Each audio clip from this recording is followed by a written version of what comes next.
Our founders, Mother Lorena and Father Paul, they started many, many years ago to welcome men to this mountain.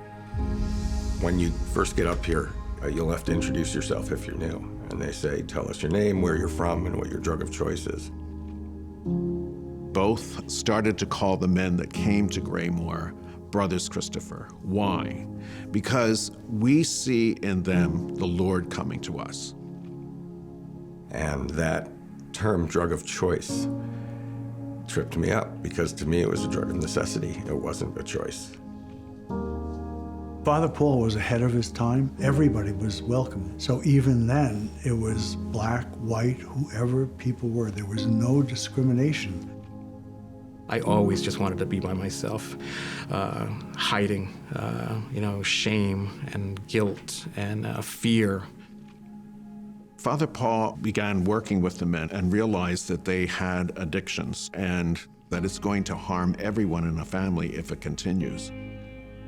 I walked away from my wife, my daughter, my sister, my mother, my brother. It took me to a place where I lied to my family, to my wife, to my son. And we realized that in order for them to have a good chance, that they needed the support of their family.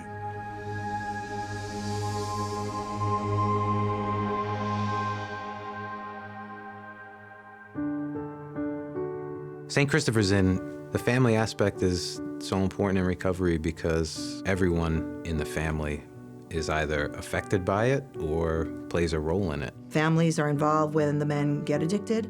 Many times they're enablers to the addiction, and we want to make sure that when they go home, those triggers, those issues that really help to keep the disease alive is not supported by their family members. What we do here at St. Christopher's Inn is to work with the families as well, to provide them with education around the disease.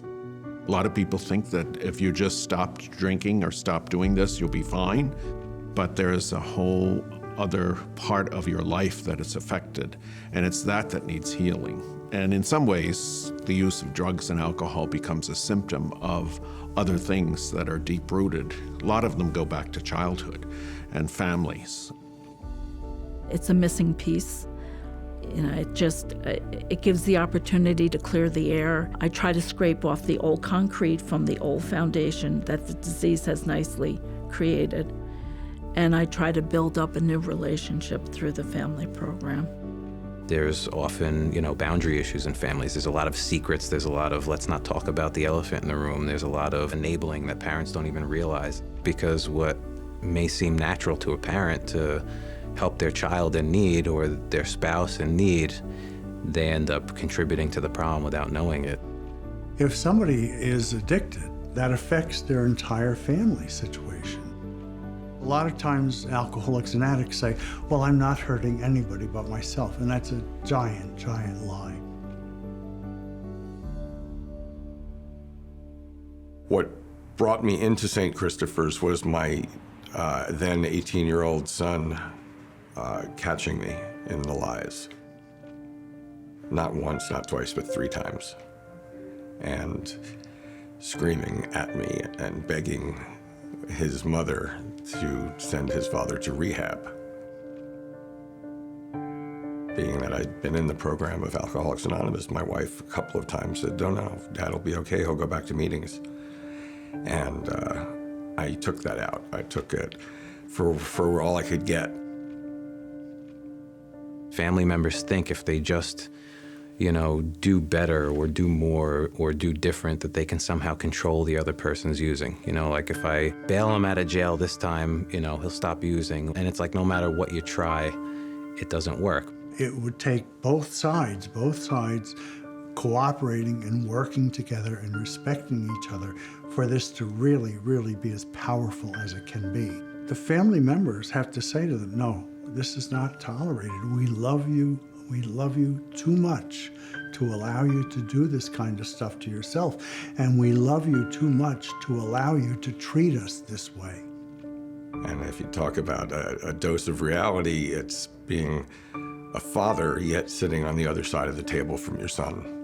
A lot of people will look at addiction and think of the father being there to help his son who's going through addiction. It was very impactful for me to sit as the afflicted one, the one who's suffering from addiction and having to face my wife and my son. Oftentimes, they were so afraid, well, I don't want to hurt my son, I don't want to hurt my daughter and stuff. In the meantime, they're watching them kill themselves. The inn and the people who are involved in the family program, they worked with my wife and my son to help them understand the disease, to help them understand addiction, to help them understand their roles. And for them to gain an understanding like that was important to them. It was a big moment for us to come to terms. Generations of unhealth are sitting in front of me, but everybody has to learn how to respect themselves and set the boundaries. And it doesn't mean that the guys aren't going to love them if they say no. And I tell the men, sometimes you have to walk away from the biological and go to the logical family that is going to help you stay clean and sober. Many of the men that come here have a loss of their own family. They've literally been asked to leave their family.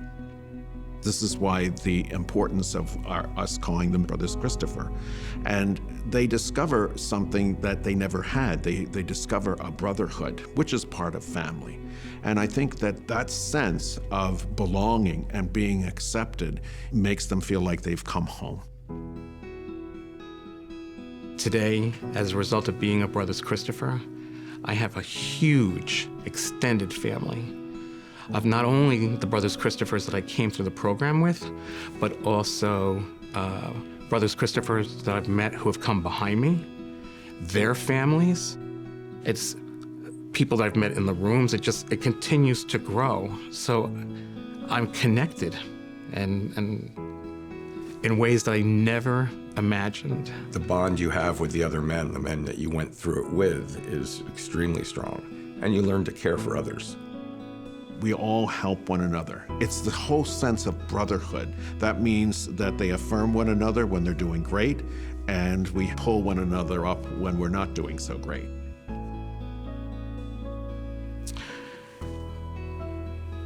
I remember my mother saying to me, "You're not just back, but you're better."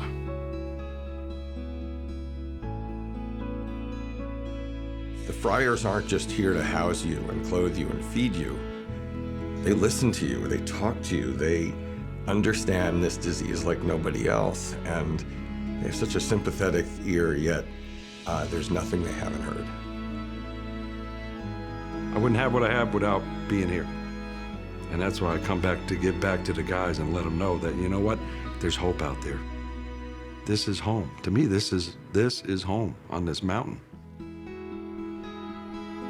Out in the world, addicts are treated with shame, they're jailed, they're arrested, they're degraded, they're told they're not good people. The first thing you're told when you're here is that you're a good man worthy of love and respect, which made me cringe when I first got here, because I certainly didn't feel that way.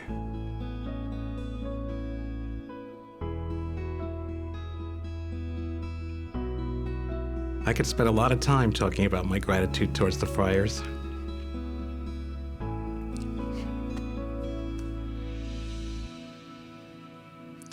They saved my life.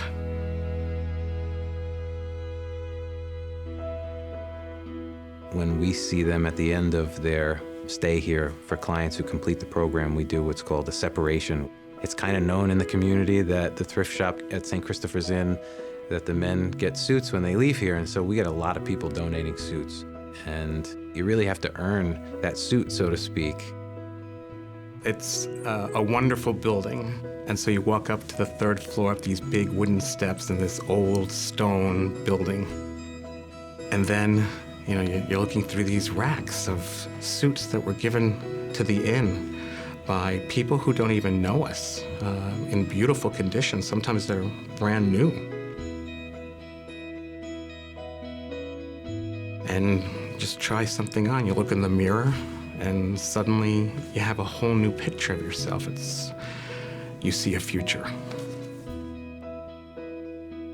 Given the fact that I had come from being homeless and unemployable and hopeless, the fact that I hadn't showered for 3 weeks, and the stench that came off of me, and being able to look at who I was some 90 to 100 days later, looking in a mirror in a suit that was being given to me. That's a powerful experience.